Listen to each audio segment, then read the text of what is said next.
All right. Today is World Hypertension Day.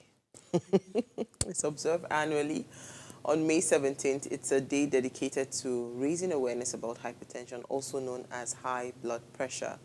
The goal is to encourage people to understand the importance of monitoring their blood pressure regularly and adopting a healthier lifestyle to prevent and manage hypertension. And this condition is the major risk factor for heart disease, stroke, and other health problems. So increasing the awareness and promoting preventive measures are crucial in reducing its global burden. I don't think if there was ever a time for us to have, like, shine the spotlight on hypertension, now would be the season. Especially with the harsh economic realities, again, because hypertension is one of those diseases that,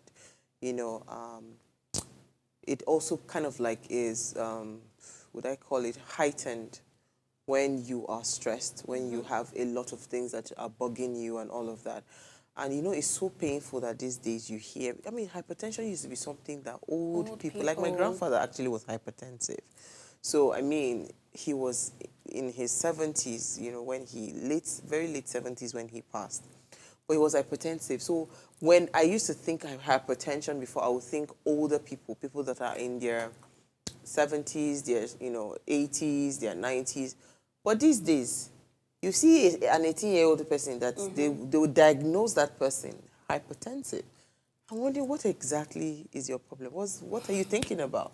But I didn't realize that there are so many causes of these things, because again, now with this, what's it called, infiltration, or would I call it, infiltration of drugs, there's a lot of abuse and use of drugs. Like, people are on certain kinds of pills, people are doing all sorts of things. So the normal ecology of your body, has already been altered. So it is very likely that you find yourself in that pool of people that are, because, again, the things that normal children are supposed to be doing, we are not seeing these children doing it these days. They're doing so many things. So that's why it is now, is now a natural thing to hear that you see a 20-something-year-old or a teenager being hypertensive.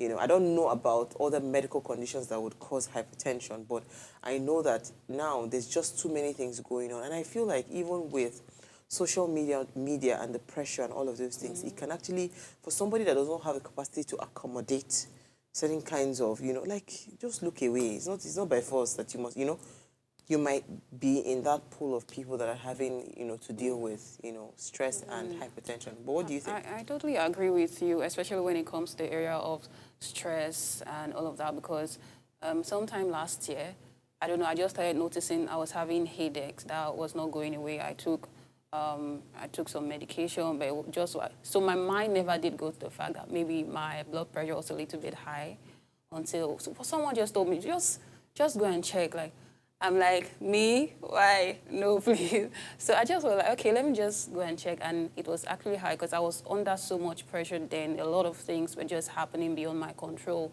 And it just occurred to me like, okay, you have to slow down. You have to really slow down. So when you hear stories of people that just passed out and just died from there, and it's because of hypertension, it's really a call for concern, especially with the harsh economic reality. So many people are going through stuff right now, and knowing that, you need to also watch how that affects your health, is very important. So yeah, it's a very important day, and I'm happy like there is just this day where this awareness can be put out there for people to become more conscious. All right.